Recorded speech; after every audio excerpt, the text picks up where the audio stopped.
বাস্তু দোকান সম্পর্কে কিছু পরামর্শ। নমস্কার বন্ধুগণ, আশা করি ঈশ্বরের কৃপায় আপনারা সবাই ভালো আছেন। আমি রামপ্রসাদ ব্যানার্জি কলকাতা থেকে বলছি। আজ আমি দোকান ভালোভাবে চলার ব্যাপারে আলোচনা করব। আমরা প্রায়ই দেখে থাকি যে একই সারিতে অনেকগুলি দোকান থাকা সত্ত্বেও মাত্র কয়েকটি দোকানে ভালো বেচাকেনা হয়, বাকিগুলোতে সেভাবে হয় না। আসলে যেসব দোকান বাস্তুর নিয়ম না মেনে বা না জেনে চালনা করে, সেই সব দোকানের মধ্যে যদি কোনো বাস্তু ত্রুটি থেকে থাকে তখন দোকানগুলি ভালোভাবে চলে না। এটাই হলো প্রধান কারণ। আবার যদি বাস্তু ত্রুটি থাকার দোকানগুলিকে বাস্তুর নিয়ম অনুযায়ী প্রতিকার করে নেওয়া হয়, তারপর দেখা যায় যে মাসখানেক পরেই সেই দোকানগুলি বিক্রি ধীরে ধীরে উন্নতির দিকে এগিয়ে যাচ্ছে, মানে বিক্রি বেড়ে যাচ্ছে। এখন দোকান ভালো চলার লক্ষ্যে পরামর্শগুলি বর্ণনা করা হবে।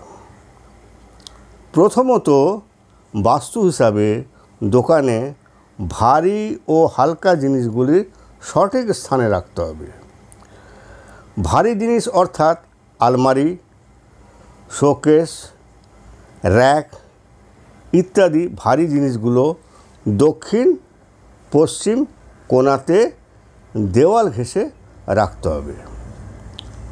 জল ও ফিল্টার জাতীয় জিনিস ঈশান কোণে রাখতে হবে, অর্থাৎ পূর্ব উত্তর কোণায় রাখতে হবে।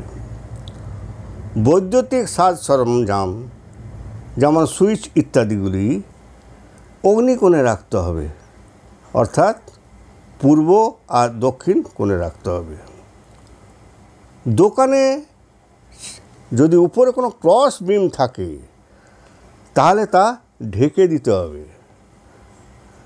প্রয়োজনীয় বস্তুগুলি বায়ুকোণের উত্তর দিকে রাখতে হবে, যাতে ওই জিনিসগুলো তাড়াতাড়ি বিক্রি হয়ে যায়। ফার্নিচার ও আসবাবপত্র যতদূর সম্ভব কাঠেরই তৈরি করা উচিত। দোকানের মালিককে পূর্ব দিক অথবা উত্তর দিক মুখ করে বসতে হবে। খরিদ্দারের মুখ পশ্চিম বা দক্ষিণ দিকে থাকে, সেভাবে বসার ব্যবস্থা করে দিতে হবে। ক্যাশ কাউন্টার দক্ষিণে সেইভাবে রাখতে হবে যাতে তার মুখটি পূর্ব বা উত্তর দিকে খোলে। পূর্ব বা উত্তরমুখী দোকানের ব্যবসা ভালোই হয়ে থাকে। প্রতিদিন স্নানের পর পরিষ্কার পরিচ্ছন্ন কাপড় পরিধান করে এসে দোকান শুভারম্ভ করতে হবে। দোকান খোলার পরে দোকানের ভিতরে এবং বাইরে ভালোভাবে পরিষ্কার পরিচ্ছন্ন করতে হবে ও পরে দোকানের সামনে জল ছিটি মা লক্ষ্মীর আবাহন করতে হবে।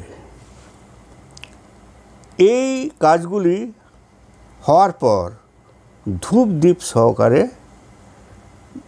পুজো করার পর দোকানে বিক্রি কার্য আরম্ভ করতে হবে।